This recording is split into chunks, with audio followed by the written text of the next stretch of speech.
नमस्कार दोस्तों, और आज हम बात कर रहे हैं पितृदोष के बारे में कि कुंडली में किस प्रकार जो है वो पितृदोष बनता है, किस प्रकार आप देख सकते हैं।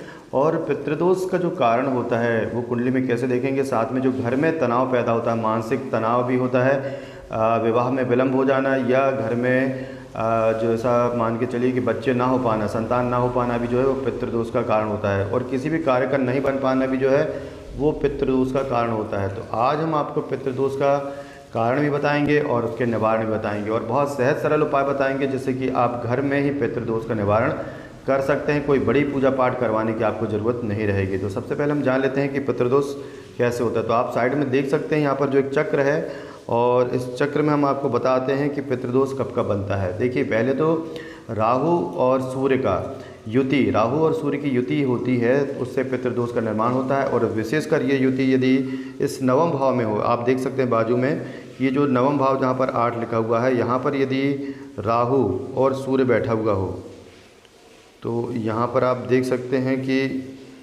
ये देख रहे हैं कि ये जो नवम भाव है, नवम भाव जो होता है वो भाग्य का होता है। यानी भाग्य के स्थान में राहु, यानी यहाँ पर आपका राहु और सूर्य बैठा हुआ हो तो ये मान के चलिए कि 100% आपकी कुंडली में जो है वो पितृदोष है, और इसके कारण आपके घर में कलह का वातावरण रहेगा और आपके बच्चों के विवाह में भी विलंब हो सकता है।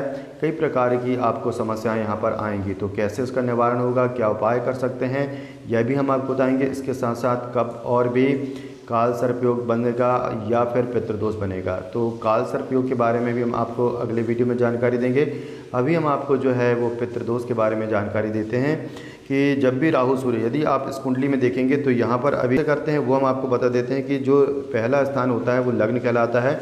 यहाँ पर जहाँ 12 लिखा हुआ है इसका मतलब यहाँ 12 लिखा जरूर है, राशि जो है मीन पड़ी हुई है, लेकिन यहाँ पर जो इसको स्थान को देखेंगे तो वहाँ पहला स्थान कहलाएगा।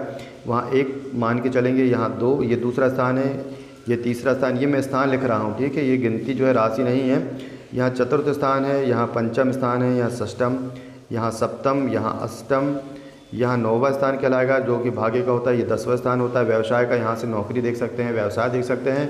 ये 11वां स्थान होता है, और 11वां स्थान जो होता है वो आय का होता है, यानी इनकम का होता है। और ये 12वां स्थान जो होता है वो व्यय का होता है, यानी से यहाँ पर व्यय, विदेश यात्रा और पूर्व जन्म की चीज़ों को देखा जाता है। तो इस प्रकार 12 भाव जो कुंडली के अलग अलग भाव व्यक्त करते हैं। सबसे महत्वपूर्ण ये होता है नवम भाव, है ना। तो ये जो नवम भाव है यहाँ पर, इस नवम भाव में यदि सूर्य राहु की युति बन जाए तो यहाँ पर जो है वो पितृदोष बन जाता है, जो कि घर में किसी भी कार्य को पूर्ण नहीं होने देता, और पति पत्नी में भी कलह जैसी स्थिति बनी रहती है। घर का वातावरण कभी ठीक नहीं होता, बच्चों के विवाह बहुत विलंब से होते हैं या तो विवाह होते ही नहीं। कई लोगों को ऐसा देखा है, बहुत उम्र के लड़के लड़कियां बैठी रहती हैं लेकिन उनके घर विवाह नहीं हो पाता। यदि विवाह हो जाए तो कई बार संतान सुख की प्राप्ति नहीं होती, या संतान होती भी है तो वो किसी न किसी प्रकार से जो है वो नहीं रह पाती, यानी मिसकैरेज वगैरह हो जाता है। ये कई प्रकार की दिक्कतें का सामना करना पड़ता है। तो ये सब के जो लक्षण हैं ये पितृदोष के लक्षण हैं। इसके अलावा भी बहुत सारे पितृदोष के लक्षण होते हैं। तो इसके अलावा भी देखिए कुछ स्थान ऐसे हैं जहाँ पर सूर्य की और राहु की युति भी एक आंशिक पितृदोष का निर्माण करती है, जिसमें कि पंचम स्थान है, और ये शिक्षा संतान का स्थान होता है। यदि यहाँ पर भी सूर्य और राहु बैठे हुए हैं तो ये भी एक प्रकार से पितृदोष बना देते हैं। उसके बाद यहाँ पर एकादश स्थान जो है ये आय का होता है। तो ये जो श्रेष्ठ स्थान है, यदि यहाँ पर सूर्य और राहु की युति हो जाए तो ये आंशिक पितृदोष का कारण बनते हैं। बाकी अन्य जगह पे भी यदि राहु सूर्य बैठे हुए हैं तो वो ग्रहण योग बनाते हैं और जीवन में असफलताएं देते हैं, यानी कि आप कितनी मेहनत कर लें आपको सफलताएं नहीं मिल पाती हैं, क्योंकि सूर्य और राहु की जो है वो शत्रुता है, ठीक है। तो इसी के कारण क्या है, सूर्य और राहु की नहीं आपस में बनती है, आपस में जो है ये शत्रु हैं। सूर्य को राहु ग्रसित कर लेता है। ग्रसित करने का मतलब ये कि राहु कोई ग्रह नहीं है, राहु एक छाया मात्र ग्रह है। तो जब कभी भी जो हम कहते हैं कि ग्रहण पड़ रहा है, यानी कि जब कभी मान के चलिए कि सूर्य और पृथ्वी के बीच में यदि चंद्रमा आ जाता है, ठीक है, तो जिसके कारण जो है सूर्य हमें दिखाई नहीं देता है और सूर्य चंद्रमा से ढक जाता है, तो उसको हम सूर्य ग्रहण कहते हैं। और यही स्थिति जो है, जो परछाई होती है वो राहु कहलाती है। सेकंड परछाई उसकी एक और बनती है प्रतिबिंब, जो कि पीछे साइड बनता है, तो वो जो है वो केतु कहलाता है। इसी प्रकार चंद्र ग्रहण क्या होता है कि जब सूर्य और चंद्रमा के बीच में पृथ्वी आ जाती है तो पृथ्वी की जो छाया है वो चंद्रमा पर पड़ती है, जिसके कारण हमें चंद्रमा दिखाई नहीं देता है और यह चंद्र ग्रहण कहलाता है। तो इस प्रकार सूर्य और चंद्र ग्रहण होते हैं जो राहु और केतु हैं वो केवल छाया ग्रह हैं, यानी एक माना गया है कि वो सूर्य को ग्रसित कर रहा है। सूर्य वैसे ग्रसित नहीं होता, लेकिन जब छाया हो जाती है सूर्य के चंद्रमा के कारण और सूर्य ढक जाता है तो वो सूर्य ग्रहण कहलाता है। तो यही मान के चलिए कि जो वो ग्रहण है, ठीक है, जो राहु की उसके ऊपर छाया है, ठीक है, राहु नाम की जो छाया है, यही जो दिक्कत है जीवन में ये बहुत ज़्यादा है। क्योंकि मान के चलिए कि सूर्य से ही जीवन का अस्तित्व है और यदि सूर्य ढक जाए या कुछ दिनों तक ना निकले तो जीवन तहस नहस हो सकता है। तो यही मान के चलिए आप कि जब राहु इन स्थानों में बैठ जाए सूर्य के साथ में तो वो एक प्रकार का ग्रहण योग बना देता है और जिन स्थानों में बैठा हुआ होता है उन स्थानों के सुख में वो कमी करता है। तो पंचम स्थान में जब सूर्य राहु बैठता है तो ये संतान के सुख में कमी कर देता है, शिक्षा के सुख में कमी कर देता है, यानी कि शिक्षा में सफलताएं नहीं मिल पाती, बहुत मेहनत मुश्किल से बच्चा पढ़ पाता है। वहीं पर आप देखेंगे कि यदि ये नवम भाव में बैठा हुआ तो भाग्य स्थान है और भाग्य स्थान को ये पूरी तरीके से दूषित कर देता है। ये देख सकते हैं आप, ये जो स्थान है ये भाग्य स्थान है। इसके बाद आप देखें कि ये जो 11वां स्थान होता है ना, इससे एकादश भाव भी कहते हैं, ये आय का है। यानी किसी भी व्यक्ति का सबसे प्रमुख स्थान यही होता है कि उसके जीवन में एक तो कार्य होना चाहिए, दूसरा आय होना चाहिए। तो ये दो मेन चीज़ें हैं।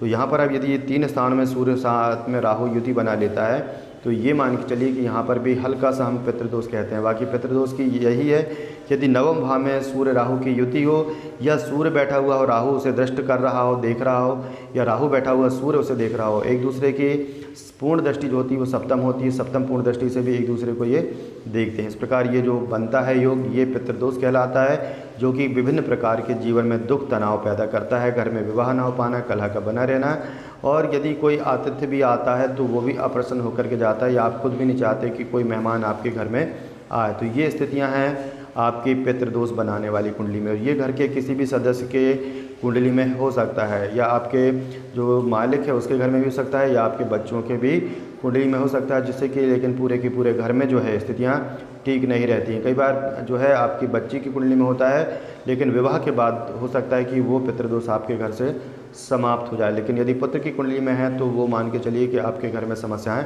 बरकरार रहती हैं। यदि पिता की कुंडली में भी है तो वही स्थिति बनी रहती है, माता की कुंडली में भी है तो वही स्थिति आपके घर परिवार में बनी रहती है। तो इसके लिए जो है यदि घर में सुख शांति नहीं, अशांति, विवाह नहीं हो पा रहे हैं, संतान नहीं हो पा रही है, तो आप अपने घर परिवार की सभी लोगों की एक बार कुंडली का किसी विद्वान ज्योतिष से अध्ययन जरूर करवाएं। और हम रात के 8 बजे से 12 बजे तक के लाइव आते हैं। तो यदि किसी प्रकार का प्रश्न है तो आप रात के 8 बजे से लेकर के 12 बजे तक के आप हमें लाइव में जुड़ सकते हैं और आप अपना प्रश्न निःशुल्क पूछ सकते हैं। यहाँ पर किसी प्रकार का शुल्क आपको देना नहीं रहता है। आप चैनल को सब्सक्राइब करके रखिए, तो जब भी हम लाइव आते हैं तो नोटिफिकेशन आपके ऊपर जाएगा। अब बात करते हैं उपायों की। तो यदि आपकी कुंडली में पितृदोष है तो उपाय कैसे करें। तो पितृदोष का एकमात्र उपाय ये होता है कि पितरों के शांति के लिए जो है वो पूजा करना। और पितरों की शांति के लिए 2 प्रकार से पूजाएं की जा सकती हैं। एक तो जब श्राद्ध का समय आता है, श्राद्ध के पखवाड़ा आता है 15 दिन का, उस समय आप पितरों की पूजन कर सकते हैं। तो जो आपके घर के पितृ हैं उनके लिए आप जल का तर्पण दे सकते हैं उन्हें, और तिलांजलि दे सकते हैं। इस दिनों में 15 दिनों में आपको गौ के लिए, कुत्ते के लिए और कौवे के लिए कागौर जो भी आपके यहाँ भोजन बनता है वो निकाल के रखना चाहिए। उनके लिए जल का अर्घ देना चाहिए और जल का तर्पण देना चाहिए। तो कितनी बार जो देते हैं पितृपक्ष आने पर वो हम आपको बता देंगे कि जो जल का तर्पण दिया जाता है वो कैसे और किसको देना चाहिए। तो ये उपाय आप कम से कम आप करें पितृ जब आते हैं, आपका पितृपक्ष आता है उस समय। और दूसरा एक सहज सरल उपाय जो आप हमेशा कर सकते हैं वो यह है कि जैसे तिल को आप हाथ में लेकर के और जल में मिला देते हैं, ठीक है, जैसे ही आपने तिल को जल में मिलाया तो ये भी मान के चलिए कि तिलांजलि हम जो जब देते हैं तो ये भी जो है एक प्रकार से पितृदोष का जो है वो अंत करता है। तो जो शिव जी का पूजन यदि हम करते हैं तो यहाँ पर कोई बड़ा पूजन, आपको कोई नारायण बलि या कोई अन्य बड़ी पूजन करवाने की भी आवश्यकता नहीं है। यदि आप ऐसा नहीं कर पाते हैं तो केवल आप शिव जी के ऊपर प्रतिदिन यदि तिल चढ़ाना है तो तिल कैसे चढ़ाना है आपको शिव जी के ऊपर। आपको सबसे पहले जो है जल में तिल मिला लें, ठीक है। सूखे तिल कभी शिव जी के ऊपर नहीं चढ़ाना चाहिए, ठीक है। आप थोड़ा सा हथेली में ले लीजिए, आपकी हथेली में आपने तिल ले लिए, उसमें थोड़ा सा जल मिला लीजिए और जल मिलाने के बाद उसमें शिव जी को चढ़ाते समय ओम राम राहवे नमः इस मंत्र का जाप करते हुए आपको निरंतर शिव जी के ऊपर आपको तिल चढ़ाना है। जब ये तिल चढ़ाएंगे आप तो ये मान के चलिए कि आपके पितृदोष का दोष भी दूर होगा। साथ में यदि कुंडली में राहु खराब स्थानों में बैठा हुआ है या राहु की महादशा चल रही है, तो ये भी जो है उस दोष को ख़त्म कर देगा। और जो मानसिक तनाव, भ्रम की स्थिति बनी हुई, क्योंकि राहु जो है वो भ्रम की ओर, अंधकार की ओर ले जाने वाला ग्रह है, कार्यों को बिगाड़ने वाला ग्रह है, और पीठ पीछे जो लोग हैं आपको परेशान करने के लिए विभिन्न प्रकार के षड्यंत्र करते हैं, तो उन लोगों की बुद्धि भी जो है वो ठिकाने लगाता है, क्योंकि आपके अंदर भी वही ईश्वर परमात्मा है जो दूसरे के अंदर है, और वही वहाँ से कनेक्टिविटी बनाता है। तो आप जब ये उपाय करते हैं तो ईश्वर जो है उनके मन में भी जो है आपके प्रति या तो वो विस्मृति कर देता है, वो आपके प्रति जो वैमनस्यता रखते हैं, वैरभाव रखते हैं, वो भूल जाते हैं, या फिर ऐसा रखते हैं तो उसको उचित दंड भगवान जो है वो देते हैं। तो इस प्रकार जो है वो आप बहुत सरल उपाय कर सकते हैं। जब शिव जी के ऊपर आप तिल चढ़ाएंगे तो ओम राम राहवे नमः मंत्र का जाप आपको नित्य करना है, यानी कम से कम 11-21, वैसे तो 108 बार करना चाहिए, लेकिन जितनी बार भी आप कर सकें उतना बहुत अच्छा रहेगा। साथ में या तो आप ऐसा नहीं कर पा रहे हैं तो जब कभी भी आप शिवालय जाएँ, है ना, जो शिव जी का मंदिर होगा या शिवालय होगा, तो वहाँ एक लोटा जल लेकर के जाते ही आप उसी लोटे के जल में आप थोड़े से काले तिल डाल करके लेके जाइए, ठीक है। दूध को तांबे के लोटे में नहीं मिलाना चाहिए, दूध को अलग पात्र में, आपके पास यदि चांदी का पात्र है तो उसमें लेकर जा सकते हैं, या फिर आप स्टील के किसी बर्तन में भी जो है कच्चा दूध लेकर के जा सकते हैं। तो वो शिव जी के ऊपर आप डाल दीजिए। उसके बाद जो भी सामग्री आपको चढ़ानी है वो आप चढ़ा सकते हैं, ठीक है। उसके बाद वो जो तिल मिला हुआ जल है वो भगवान के ऊपर चढ़ाएँ और ओम राम राहवे नमः मंत्र का जाप करते हुए ये कार्य कीजिए। तो इससे आपका पितृदोष या राहु आपकी कुंडली में खराब बैठा हुआ है, या किसी भी प्रकार का राहु गुरु चांडाल योग बन रहा है, या राहु सूर्य का ग्रहण योग भी बन रहा है, तो ये उससे आपको बहुत जल्द शांति मिलेगी। और इसी प्रकार जो काल सर्प योग होता है उसके बारे में भी आपको अगले वीडियो में बताएंगे, तो चैनल को सब्सक्राइब जरूर कर लीजिए, वीडियो को लाइक शेयर करना ना भूलें। तो काल सर्प योग क्यों बनता है, यदि किसी जो हमारे श्रोता हैं, दर्शक हैं, उन्हें जानकारी हो तो वो हमें ज़रूर कमेंट में लिखेंगे कि काल सर्प योग बनने का कारण क्या होता है। तो कुंडली के बारे में जो कोई भी जानता है, थोड़ा बहुत जो ज्योतिष सीखना चाहता है, वो चैनल को सब्सक्राइब कर लें। और काल सर्प योग किस परिस्थिति में बनता है, कितने प्रकार के काल सर्प योग होते हैं, हमारा प्रश्न है। तो जिन्होंने आखिर तक वीडियो देखा है वो कमेंट में ज़रूर इस प्रश्न का उत्तर लिखें, हमें भी पता चल सके कि आपको इसके बारे में कितनी जानकारी। शेष जानकारी हम आपको अगले वीडियो में देंगे। तो चैनल को सब्सक्राइब करके वीडियो को लाइक करना भूलें। धन्यवाद। श्री कृष्ण।